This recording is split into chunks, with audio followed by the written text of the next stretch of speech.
Masaya ang buhay sa probinsya. Malayo sa ingay ng syudad.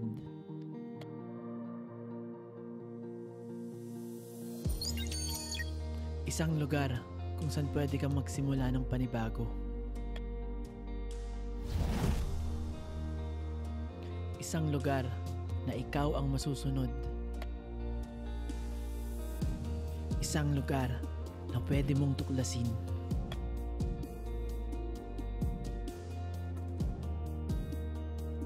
Isang lugar kung saan pwede kang maging malikhain.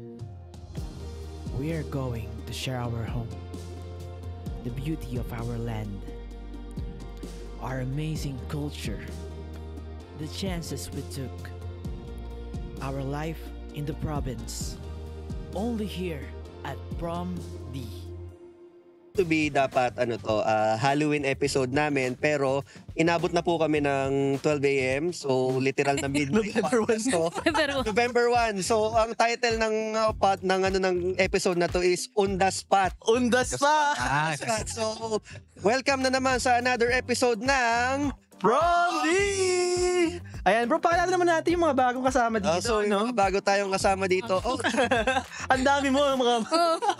Parang ako lang yung... So si Nika.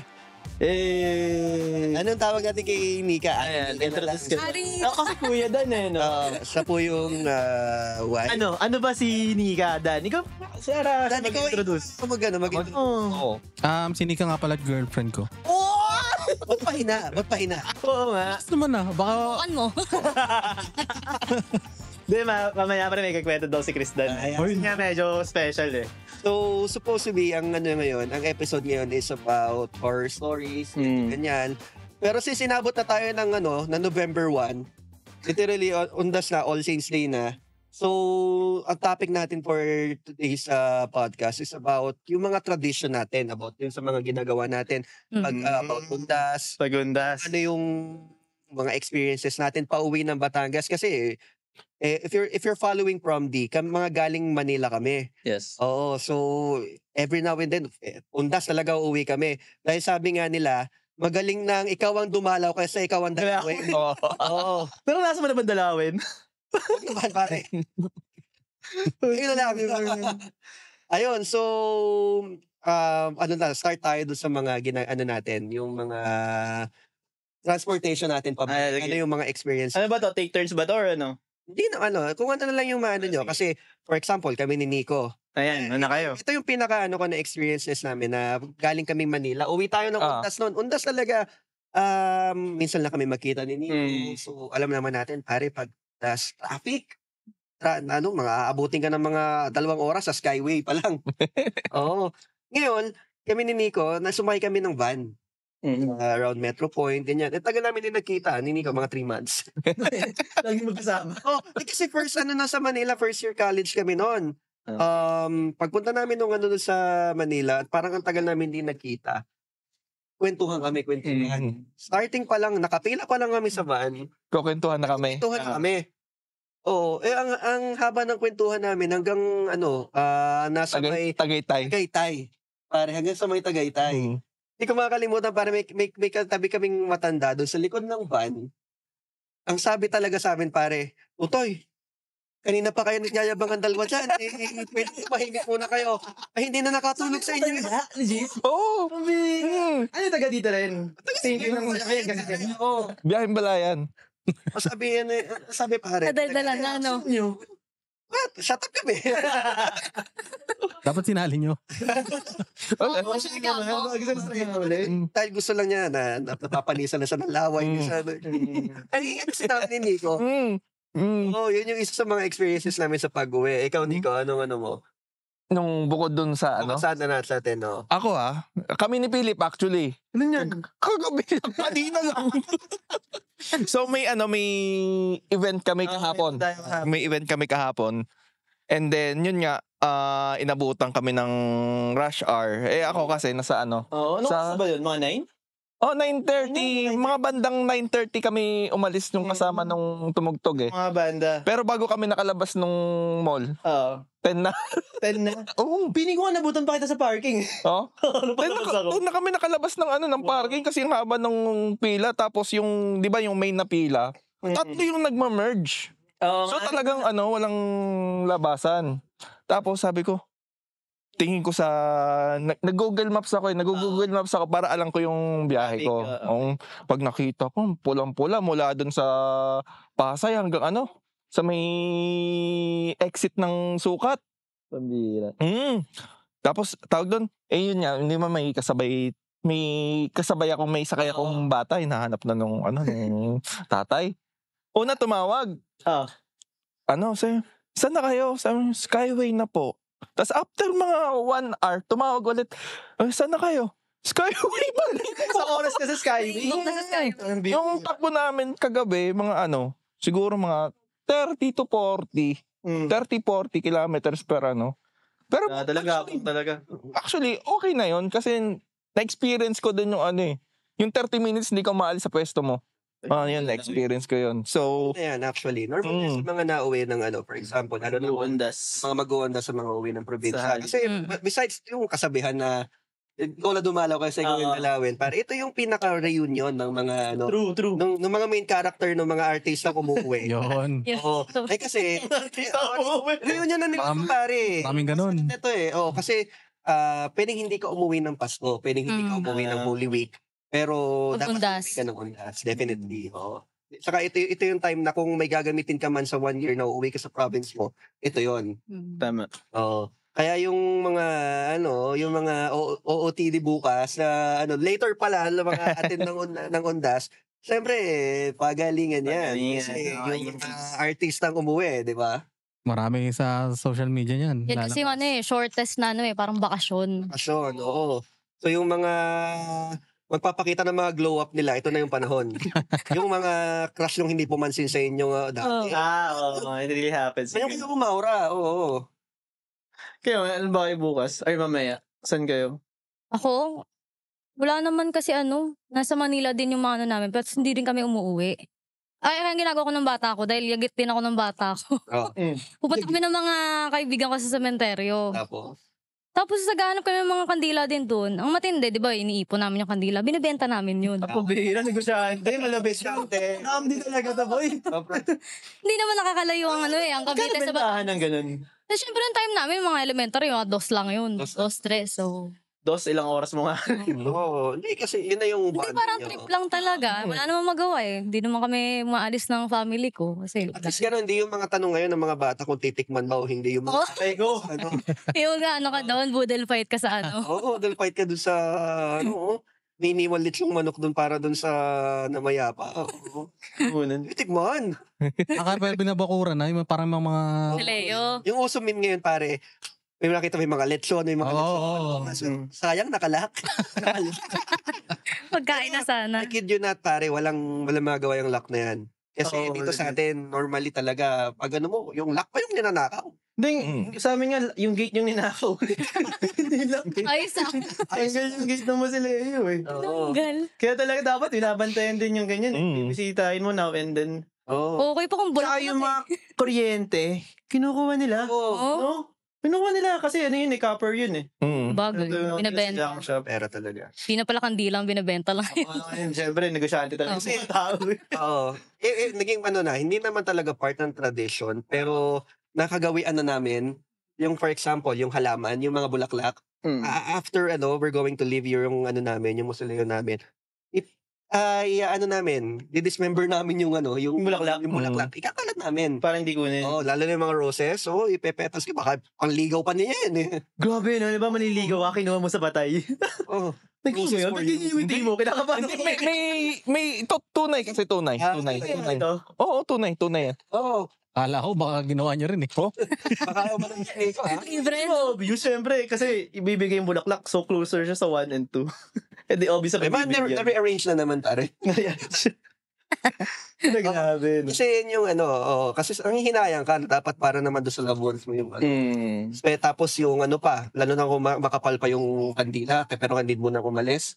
Kasi literal na minutes after you go out. Kumain. Yun yung pangit na naging tradisyon na rin ng mga ibang mga Pinoy. Pero ano pa yung mga mga undas tradition na maalala nyo? Hindi ako may tanong ako, pero siguro hindi lang muna sa undas. Segue ko na ito kasi baka makalimutan ko eh. Kasi nung kailan namatay yung lolo ko. Okay. May sumalangit na si Tito Babo.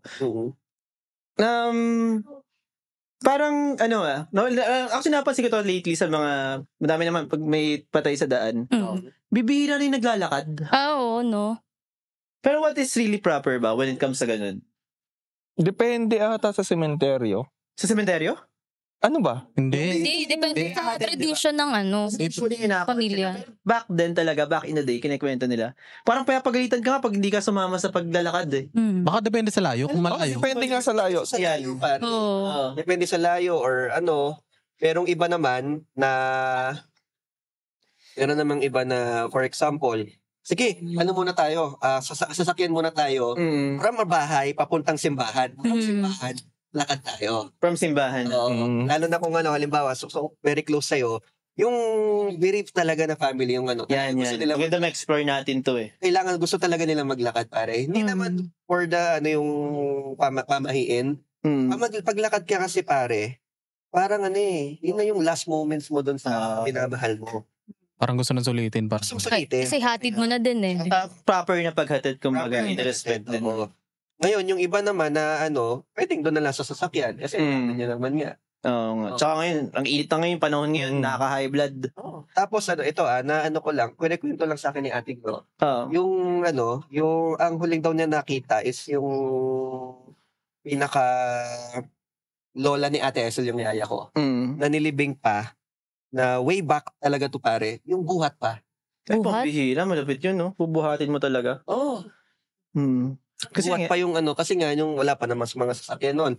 Dati ang proper way ng is karwahe. Walang budget yung family. Grabe ka, Jay. Imagine, ganun ka. Ano mo yun? Sobrang laki buhat-buhat mo. Buhat yung Bigat nun. Isipin mo, pare, ang libingan dito doon pa sa bayan, Patagan. So, ginawa yun. Oo. Bihira. Wow. Ang pinakamalapit ko yun, pare, this year with Tito Jimmy. Vice RIP, Tito Jimmy, posible nating person Tuwi.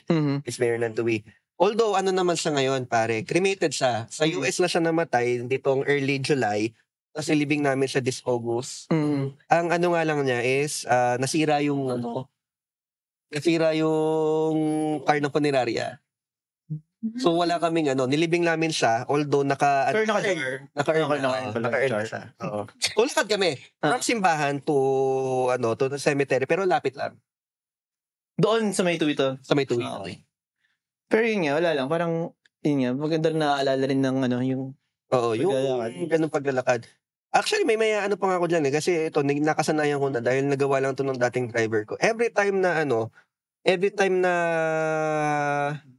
may mga kasalubong ako na patay. In pay respect, pare, ko. Barya. Nag-ano ko ng barya. Tatapon ng barya. Symbolism ng barya. Actually, hindi ko maano kung ano yung symbolism ng barya, kung bakit. Hindi rin nila alam mo nung mga nagtatanong sa akin Until, ito nga, natuto ko magsabong. Okay. Pira sa bungero ka talaga. Sumalabas. Ang nangyari sa kanya is, pag pala, may mga pamahiin sila, irihiya na pag magsasabong, halimbawa na paggitnaan ka nung may patay, huwag ka nadaan sa may patay kasi malas daw yun. Pero pag no choice ka, both ng daan may patay, which is nangyari sa amin to. Talaga? Both ng daan, mayroong may patay dito, tapos may patay din doon sa pukuhanan ng na sa farm. Ang ginawa na lang namin is ang gagawin pala doon, magbaon ka ng barya. So sa tapat nung patay, mag-uwi ka. Tapos pag may makakasalubong ka, parang entrance kasi dalawang patay yun. Okay yun Hindi mo alam. Pwede naman. Yun kumbaga Make sense, pare. Malapit ka talaga dun no? Walang nakaisip nun May pusa na. Sama ka dito. Kasama ka sa podcast namin. Lalo ko yung bagang kasi na si Boss Kiko, no? Okay, may go. Ano yun, saan tayo? Yung barya. Barya. Entrance. Yung mga na tradisyon. Mahirap yun, Chris Dan. Ano? Bayad ka ng entrance, sasakay ka sa ride. Hindi, kaya para makadangke. Parang di ka malasin. Tollgate, pare, tollgate. Oo. Tollgate na mga patay yun. Okay. Kaya ka nagbayad ka, di ba pasok ka doon, pre? Barya kasi wala silang panukli, patay na eh. Oo nga. Tama Oo nga. naman. Galing mo doon, ano? Mga naisip talaga eh. Witty. Witty. Tatawa ka dyan. Hindi, pero kasi nung yung elementary ako, marami ako nakikitang ganon. Nagkakabag isang barya. Pag may dumadaan na patay ngayon, wala na masyado. Oo, di ba? Ang galing ko sa dagat. May patay sa dagat? Di ba pag may magatapon din ng mga barya-barya kapag nasa barko ka? Ewan, baka... Alam ko sa ocean well. Baka pag doon namatay sa dagat. Magtatapon ka ng barya sa dagat kapag yung may mga bata mangunguha. Ayun ba yun? Ayun ba yun? Yung... Ba't tumukuha sa dagat? Hindi. Pumunta ka ng May pier. nakukuha ng bata. Hindi? Kumuha ang bata? Yung bata sa dagat. Yung bato, pagdadaong, may mga bata na doon sa gilid ng barko. Akala ko kasi ano siya, iba pala yun. Sa buhay nila. Okay. Does it make sense? Agis ka ng 10, kukunin ko doon sa Naalala mo pre nung yun, di ba? Yung nakikita nila. Yung nagagis tayong barya sa swimming pool tapos habulin natin yung barya. Parang ganon. Kaya pre, kala ko kasi. Hindi, pag pumunta ka ng pier sa Batangas, may ganon. May mga bata. Mga tatumbling pa nga yun eh. Pag umano sa, sa tubig, sa dagat. Pag binigyan mo ng barya, tatumbling sila? Hindi, Buti i-itcha mo sa dagat. Grabe naman. Pero buti no, kapag yung sa mga patay ganyan, din to na sinasabi ni Ali, hindi sila yung nag-aagawa na syempre tapon barya. Ako unang ko nun, instinct ko nun, gawin ko yung barya. Hindi, yun, dedicated yun eh. Maging career. Dedicated yun. Hindi yun Mali. Hindi yung pasabog. Hindi, di ba? Isa lang. Iniisip ko rin pasabog eh. Oo, yun Saan? yung nasisip ko, yung Yung sa pasabog. Hindi, pwede naman pasabog. Ikaw na bahala. Hindi, pero pag patay, bagay ganun din, pasabog din. Depende sa'yo. Patay, halos most likely pasabog. Pero Oo, kasi ang dumadaan nakuha niyan, most likely nakikita ko nakuha yung mga tanod. Kasi kung ako yung nandun sa Yun eh. sa bagay, wala na sila sa wisyo na kunin yun. Parang na yan eh, pay respect na. Sa ibang lugar may ganun din sila.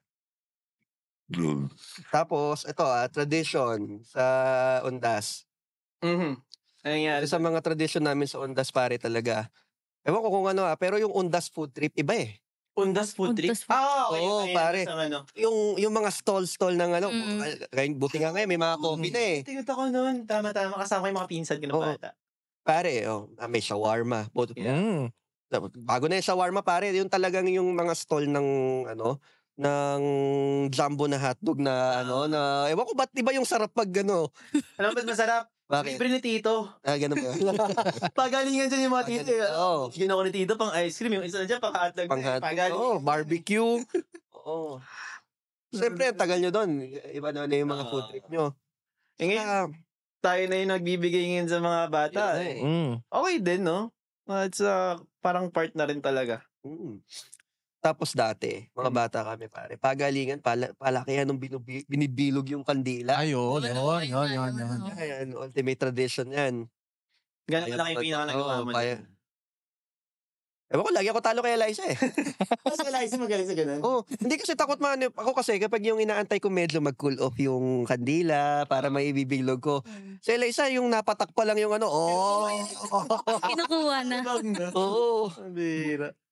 Abang na agad eh. Sabi ko, paano mo may ikot kayo sa akin? Pag medyo cool off, kailangan may certain pasa para kumapit eh. Pag sumobra yung lamig, hindi cool off na siya. Oo. Kay Lesa talagang wax na wax yung Ang init pa nun. Tapos sasabihin ng mga magulang niyo, huwag kayo maglaro ng babalisawsawin kayo pag gabi. Bakit? Bakit? Yung heat kasi. Mapasok. Nakaharap ka dun sa Kala ko pag balisaw-saw yung upo ka lang sa mainit na Parang ganun din eh. Ako kasi nabanggit ko yung iba na kasi kahapon ginamit ko yung sakit ni Nico. Ginamit ko. Kasi basta iniwan ko sila doon. Tapos kailangan ko magsasagot sa Dasma. E di, kinalikot ko ng konti. Siguro I press something. Wag mo i-spoil lang. Hindi nagdadrive na ako. Sakay ko na yung mga banda. Sabi ko, bihira, ang init na upuan. Ano ba ito nag-overheat? So, hinahanap ko yung yung coolant nung yung temperature meter niya, hindi ko makita. So, pabira mag-overheat yata ito, titigil ko ba? Hindi ko tinigil, bro. Parang lakas ng loob ko. Hanggang sa mamaya, pabira, napapaso na ako, bro. Yun pala, yung kotse ni Nico, may heater yung upuan. Pabira yan. Tinaste ko siya dun sa Skyway. May pampainit ng itlog. Hindi.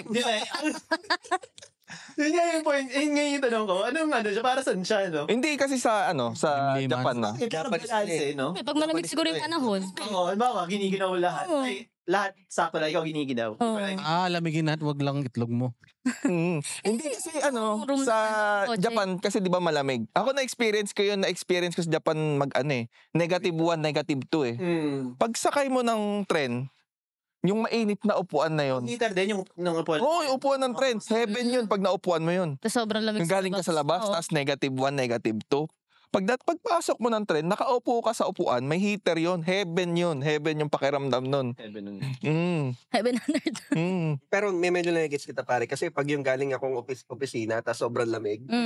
Sarap di ba? lalabas ako Pag ng sabi, wow, magtatangalian ka. Actually, yeah. lalo kung lamigin ka. Tapos ganun. Depende yan. May sweet spot yan eh. Tapos after mga 10 minutes, pawis ka na, no? Ako na dito! Hindi. Yung -1, -2. Yung nun yung pag hindi tama yung suot mo. Tago sa buto yun. Yung lamig nun. May mga namamatay doon. Totoo.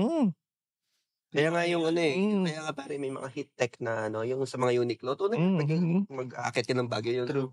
Sasuggest sila, like, sobrang nipis pero mainit. Okay pala to. Talaga palang may iba talaga mga hapon. Sa Japan nga daw, libre yung heat tech eh. Pag bumili ka sa Uniqlo doon, jacket, libre na siya. Dito kasi binibili mo ng bukod eh. Mahal pati. Mahal. Parang 1+ yata din eh. Ewan ko, dati ang bili ko parang 700 isa, yung leggings at saka yung long sleeve. Tapos bukod pa yung medyas kasi, yun nga, yung first time ko, naranasan ko, huwag ka magsusuot ng cotton pare. Kasi nagmo-moist yun eh. Lalo kang lalamigin. Tiras talaga. Dapat silk ultimo pati underwear mo kasi yun nga, nakasilk ka nga, yung underwear mo naman cotton. Lamig. Pag na-moist. Ganun natin, no? Simula kami dito sa, undas eh. Nagdado na kami sa underwear dito. Nasa na weather na. Sabi yung transition. Undas pa. Undas pa talaga eh. Hindi. Dahil napapunta tayo sa underwear ng Ika, pare. Sige. Pasok naman tayo sa OOTD, pare. Yan. TV. OOTD ng Ondas, pare. Kasi alam mo naman, kailangan, alam mo dapat yung punton ni Crush, pag-iikot ka. Puntod ni Crush? Puntod ni Crush. Yeah. Ito ni Crush, patay na. Patay. Yung family. Okay. Oo. Dapat alam mo yan, pare. Alauna na eh, medyo lutang na ako eh. By the way, nga pala, kaya tumagal yung namin, yung dapat, supposedly Halloween episode namin. Natagalan kami ng pag-setup dito sa Raptors Cafe. Yun. Ito lang yung sponsor namin, Raptors Cafe. Raptors Cafe, guys. Dito sa Instagram, you want to eat coffee, chill. Dapat sa studio kami kasi ang habol namin daw is yung decor. Kaso, ang dami pang tao, hindi namin na-anuhan yung decor doon sa taas. Hindi malapit yung decor, nasa taas. Oo. Yun yung reason ba't na dito? Oo, kaya kung mapapansin nyo, sa halip na Halloween yung nasa beach kami. Summer na agad sa amin. After Sky. Araw. Okay, sana tayo sa Ondas. Yes, OOTD. OOTD. Ano sa tingin nyo, yung mapipredict nyo, yung mga damit bukas? Tanong lang, pwede ba nakapula sa ganyan? Wala namang Wala. Patay lang yata yun. Patay lang yan. November 1, wala naman. Wala naman. Korgo, walang coding. Bukas, either kung naka-crop top ka, yung Naka-shades. naka-shades, yung jacket na pantanga. Oo. Hindi ko yata magka-crop top bukas eh. Hindi. Tanga na yung tsura nun. Describe mo. Ano yun, yung bumper jacket ba yun? Bumper jacket na tawag doon. Basta ang alam ko, jacket na pantanga na yun. Yung checker? Grabe yun. Yari ka, may magbabasher dyan. Bash mo na lang i-bash. Basta yun ang alam ko tawag doon eh. Pag nang-bash ka, yun yung suit mo. Oo. Yung sabihin, user ka nun. Wait mo yun. Ayun, kasi nga, most of the time, pag danas ko din naman pare. Pag may nililigawan ako, may crush ako, pupunta ako ng Pupunta nga sa amin dati. Ayun na. Wala. Nagong ka. Wala akong kasi yung undas ng Balayan, bukod sa undas ng kasi, ewan ko sa mga taga-Balayan, feeling feeling, November 2, which is tama. Tama ba yun? All Souls Day. All Souls din. Pag one, Saints. Saints Day. Ano pinakaiba? Saints Day. All Souls. Di sa All Saints. All Saints. Okay. So, November 1 talaga dapat piyesta siya ng lahat ng mga santo. Do we still do that? Yeah. Sa Balayan. Nag-ano niyan, pare, all around the world. May misa yan. May misa. Saints Day.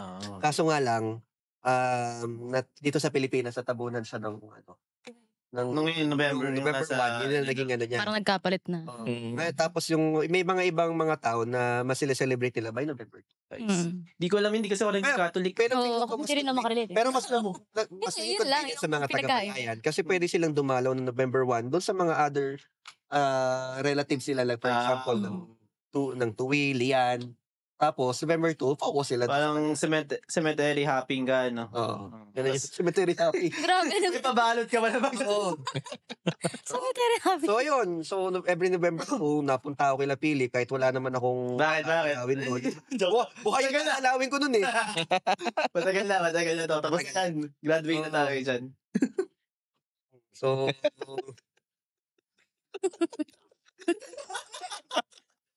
Minaalala kasi bro Dami natin buhayin bro awkward ba sabi, kasi multuhan yung ibang multo pa rin nasa iyo bro. Multuhan yung usapan natin pare. Kaso yung ibang multo yung bumalik sa akin. Nag-relapse na Loy. Sa'yo, kilala mo kung sino ka. Nag-relapse. Bro, happily living there. Good for you. I'm happy for you. Ang sarap gawan ng reel.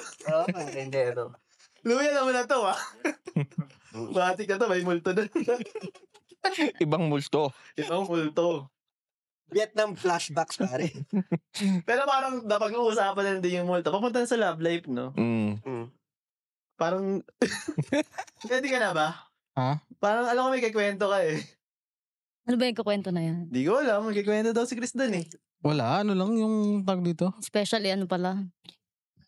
Ano ba sabi mo? Dami. Hindi, balak na namin hindi ka magpakasal. Ano? Magpakasal. Paano nangyari? Biglaan lang na yung parang tag dito. Mixed marriage kasi guys. Charot. Napikot. Joke lang. Hindi, kasi parang Huwag na sobrang detail, nasa time tayo. Pero lang, bigyan mo lang ng konti. Mag-bashers tayo niyan. Hindi, pinayuhan mo na ako dati Okay, paano? Kasalanan talaga ni Philip yun. Tama yung pinayo ko. Ha? Ganun yung naging naisip. Parang ganito yung inalabasan kasi yung parang nagka-issue kasi nga parang, di ba sa amin na si Nika.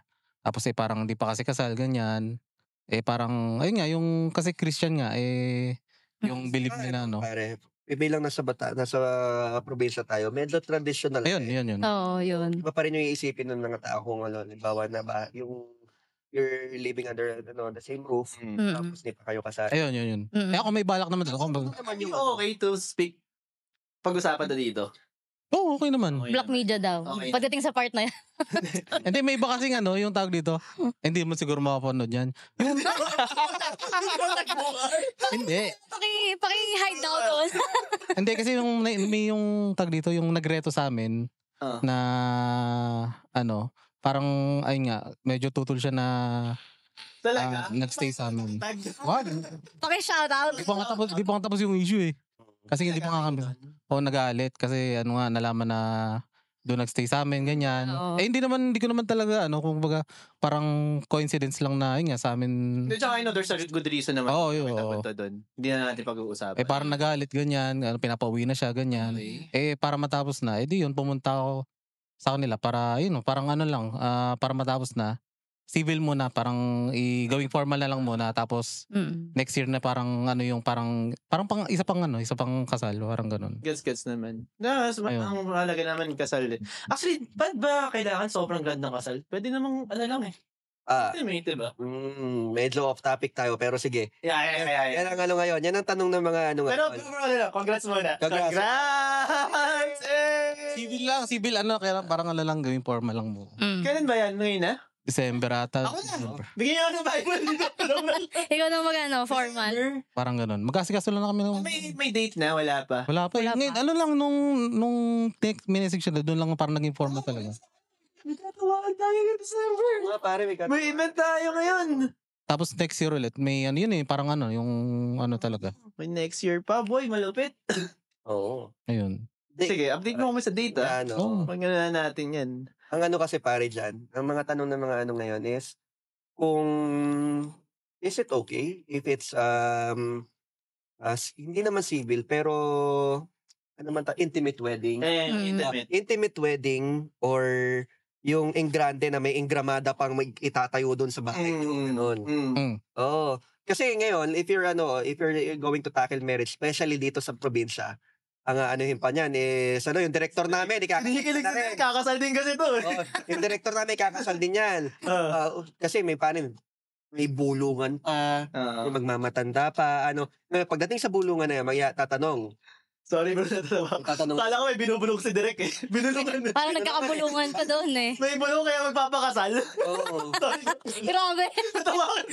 May bulong. Okay, okay. May bulungan. Bulungan. Ikot mo sa director natin. Ikot mo. May binubulong.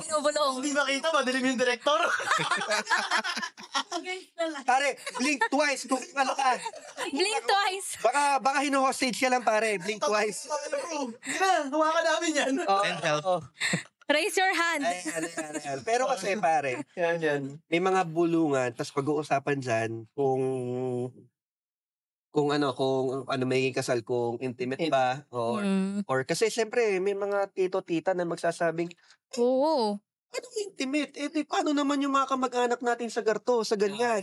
Para bang unlimited ng pera nung ikakasal?